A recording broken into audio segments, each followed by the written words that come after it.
घाटवा युद्ध का ये प्रथम भाग बड़े जोरों पर था।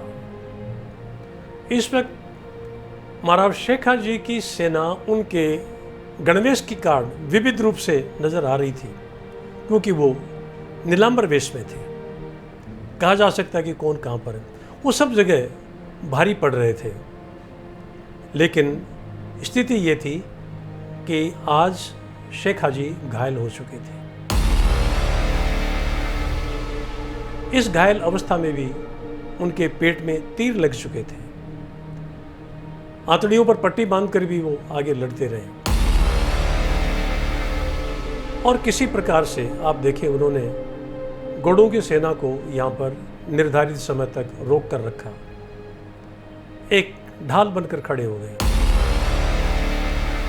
रणबल जी घोड़े पर चढ़े देख रहे थे, क्या यही शेखा है जिसके बल पर वो कहा करते थे कि यही जिसके लोग इतनी प्रशंसा कर रहे हैं, क्या ऐसा ही सूरवीर है? ये तो कुछ भी नहीं, इसकी तो अभी हम चटनी बना देंगे, इसको तो अभी हम मसल देंगे, ये तो अभी कुछ दिन का है, कुछ देर का है, कुछ पल का है, मेरी सेना तो इसको अभी कुचल देगी, इत्यादि इत्यादि उनके मन में भाव उभर रहे थे। और वो बड़े प्रसन्न हो रहे थे, हम इसको सल्टाने वाले हैं। जब ये चल ही रहा था, उस वक्त उनके सामने से दाहिने और बाएं भाग से उनके कैर और फोग में से, झाड़ियों से तलवारों की चमक और मिट्टी का धूल का गुबार। और जब रणबल जी ने देखा सामने से चारों तरफ से सेना और आ रही है, तो उनके होठ फाकता हो गए कि भैया ये शेखा है, वो शेखा नहीं जो मैं सोच रहा था। ये युद्ध विशारद है, तू जो सोच रहा था वो तो कभी शेखा जी से जो वो सोच रहे थे वो तो कभी सोच भी नहीं सकता। और जब पूरी उनकी गौड़ सेना जब शेखा जी पर केंद्रित हो रही थी, उसी वक्त दोनों तरफ से उनके घुड़सवार बड़ी तीव्र गति से, एक द्रुत गति से बढ़ते हुए आए और उनको चारों तरफ से घेर करके उनका सफाया करना शुरू कर दिया। एक पश्चिम का रास्ता बचा था। शेखा जी भयंकर गति से जो है वो युद्ध लड़ते हुए रणबल जी के सामने जाके खड़े हो गए। रणबल जी को ललकारा, रणबल जी को घोड़े को मार दिया। चाहते तो वो रणबल जी को भी शायद मार सकते थे, लेकिन रणबल जी को स्पेयर कर दिया। रणबल जी को एवं घोड़ा बदली करने तक का समय दिया। अब रणबल जी बड़े खिसियाए हुए थे इस वक्त, और शेखा जी उनके अंगरक्षकों को, रणबल जी को छोड़ दिया, लेकिन अंगरक्षकों को सबका सफाया कर दिया। इस समय उनकी सेनाएं थी। ये युद्ध लगभग 3 घंटे चला। 3 घंटे में जो युद्ध की स्थिति थी वो ये थी, उस युद्ध में जो है लगभग 50 से 55 हजार घोड़ मारे गए। शेखा जी की सेना से 70 लोग मारे गए। और हुआ यह कि रणबल जी को उन्होंने भागने का रास्ता दिया।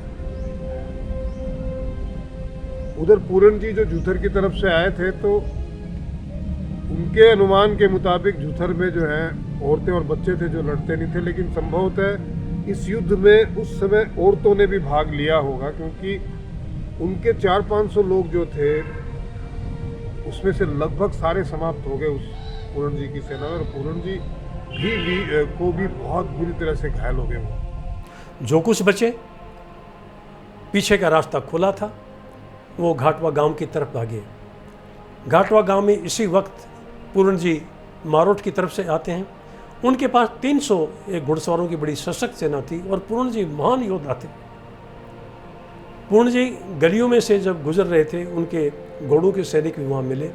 उन्होंने इतनी मार धाड़ मचाई, काट दिया, और साथ ही उनका गांव में घरों में प्रवेश ना करें इसलिए घाटवा में आग लगा दी। वो प्रवेश नहीं कर पाए। परंतु जब वो गलियों से गुजर रहे थे, नज़दीक से तीरों की बौछार हुई, और उस तीरों की बौछार से पूर्ण जी बहुत घायल हो गए थे। पूर्ण जी बची हुई गौड़ सेना का जो डूंगरी की तरफ एक शरण लेने के लिए जा रहे थे, उनमें से शायद कुछ ही बचे हों। उनका भी सफाया होता देखकर, और वो एक विजय मुद्रा में दर्द था यद्यपि, परंतु उनके मुख पर एक विजय की मुस्कान थी। वो अपने पिताश्री शेख हाजी की तरफ बढ़े। शेख हाजी भी घायल अवस्था में थे, वो उनको मिले और पिता पुत्र का ये मिलन एक क्षण भर का था। इसी क्षण में जब वो उनसे मिले थोड़ी देर में, तो पूर्ण जी ने घोड़े पर ही अपने प्राण त्याग दिए। और इसी युद्ध के मैदान में उन्होंने जानबूझ के राव रिडमल जी को छोड़ दिया, जबकि वो उनकी जद में थे। इसी स्थान के ऊपर महाराज शेखा जी ने अपने 2 पुत्रों दुर्गा जी और पूर्ण जी का बलिदान दिया। राव दुर्गा जी और पूर्ण जी दोनों इस युद्ध में वीर गति को प्राप्त हुए। शेखा जी ने पूर्ण जी के मृत शरीर को घोड़े से उतारा, देखा उनके मूठ की मुट्ठी, तलवार की मूठ के ऊपर उनकी पकड़ अभी भी सख्त थी, निकल नहीं रही थी। उनको बैलगाड़ी में छकड़े में डाल करके और पड़ाव पर भेजा गया। शेखा जी भी इस वक्त पड़ाव पर पहुंच गए। शेखा जी स्वयं बहुत घायल थे। तब तक सारी सेनाएं उनकी आ चुकी थी, गिनती नहीं की गई थी, परंतु एक इस वक्त जो टोटल सेना का एक अभाव देखा गया, तो शेखा जी की सेना के 67 वीर इस युद्ध में काम आए, 67, और घोड़ों की समस्त सेना निकल चुकी थी।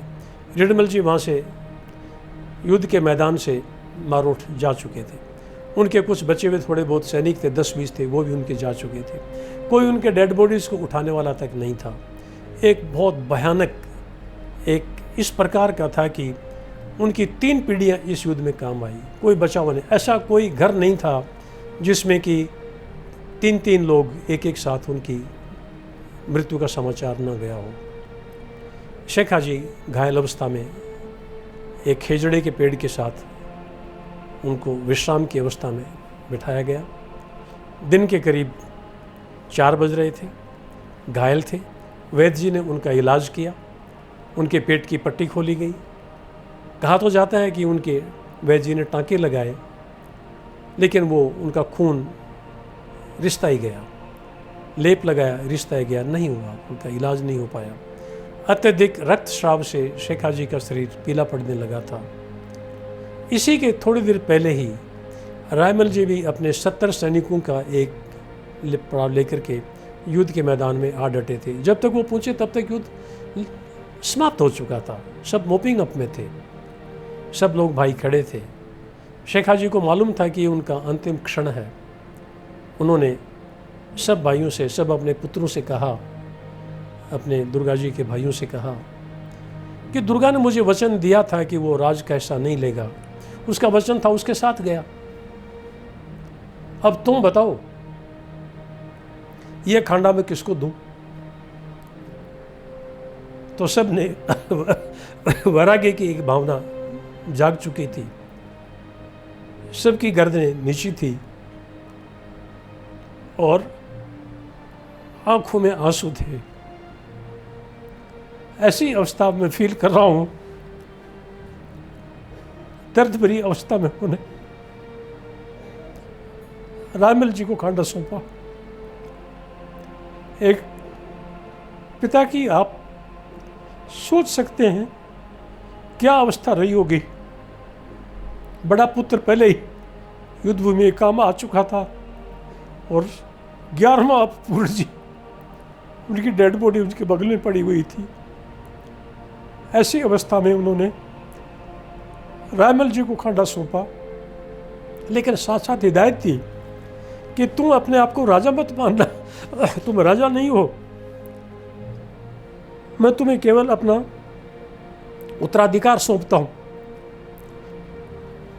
अपने भाइयों के साथ तुम यथाचित न्यायोचित व्यवहार करोगे, उनके सामने ऊपर नहीं बैठोगे, जमीन पर बैठोगे और उनका सदैव आशीर्वाद लेकर चलोगे।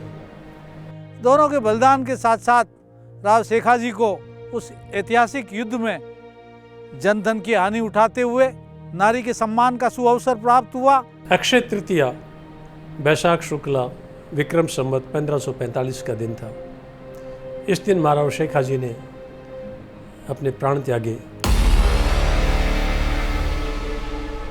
इस महान धरती को नमन है, जिस धरती पर महाराज जैसे महान योद्धा ने नारी के सम्मान के लिए अपने 2 बेटों का बलिदान दिया और स्वयं भी जीण माता की शरण लेकर के रड़ावता के पास जो उनका निर्वाण स्थल है वहाँ पर उन्होंने अंतिम सांस लेते हुए अपने पाग और अपना खांडा जो है रायमल जी को सौंप करके महाप्रयाण कर इतिहास में अमर हो गए। अक्षय तृतीया के दिन करणी माता के हाथों से बीकानेर की नींव लगी थी और 2 दिन पश्चात मंगलवार के दिन, आज रविवार का दिन था, मंगलवार के दिन बीकाजी के पिताश्री राव जोधा जी का भी निधन हुआ था। तो 3 दिन के अंदर ये 3 बड़ी घटनाएं हुई। महाराव शेखाजी का प्रणोत्सव करना, बीकानेर की नींव लगना और राव जोधा जी का निधन होना। महाराव शेखाजी का दाह संस्कार करके लोग वहाँ से उदास मन से नगाड़े उल्टे किए हुए वापिस आए। उनके पास उनका अपना झंडा भी था, घोड़ों का झंडा भी था जो विजय का प्रतीक था, वो लेकर वो वापस आए। यहाँ पर इस वक्त रत्ना जी की मदर और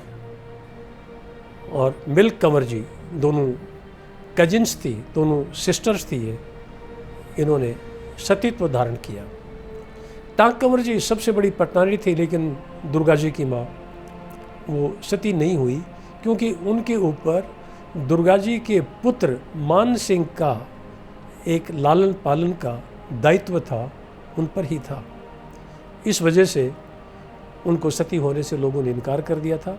ये 2 रानियां सती हुई, जिनका कि सतीत्व के चबूतरे अमृतसर के नीचे बना हुआ है और वहीं पर एक रत्ना जी वाला कुआं एक साथ है, उसी के ऊपर ये बना हुआ है। आज से 600 साल पहले इसी घाटवा के मैदान में खेजड़ी के पेड़ के नीचे उन्होंने प्राण त्याग दिए। भारत माँ का लाल गहरी निद्रा में सो गया। बड़े बड़े राजा महाराजा आए, युद्ध हुए, विरासतें बनी, पर पता है हिंदुस्तान का कितना बड़ा नुकसान हुआ। आज जो हम आपस में एक दूसरे को कहते फिरते हैं ना जी कि हम सारे हिंदुस्तानी एक हैं, हम प्यार से रहें, ये बात उन्होंने 600 साल पहले करके दिखाई थी, बिना बोले। उनके राज में हर आदमी का एक ही धर्म था, वो राष्ट्र धर्म। सब एक दूसरे की इज्जत करते थे और आज तक उनके बसाए हुए इस शेखावाटी में हर धर्म का व्यक्ति दूसरे धर्म की उतनी ही इज्जत करता है जितनी पहले करता था। अन्यथा पूरे भारत ने बंटवारे का दर्द झेला है, इन्हें हजारों हजार दंगे हुए हैं। कहां से लाएं? माटी का वो लाल हमारे देश का सूर्य आज से 600 साल पहले अस्त हो गया था। हम आज भी उनके आदर्शों पे चलने के प्रयत्न करते हैं और आज भी कल्पना करते हैं उस भारत की जो अगर उनके आदर्शों पे चला होता तो शायद विश्व में सर्वोपरि होता है। ऐसे महान वीर शिरोमणि महाराव शेखाजी के लिए मैं उन्हें शत शत नमन करता हूँ। मेरा जोर चले तो पूरे हिंदुस्तान में उनकी मूर्तियां लगवा दूं मैं। महादेव।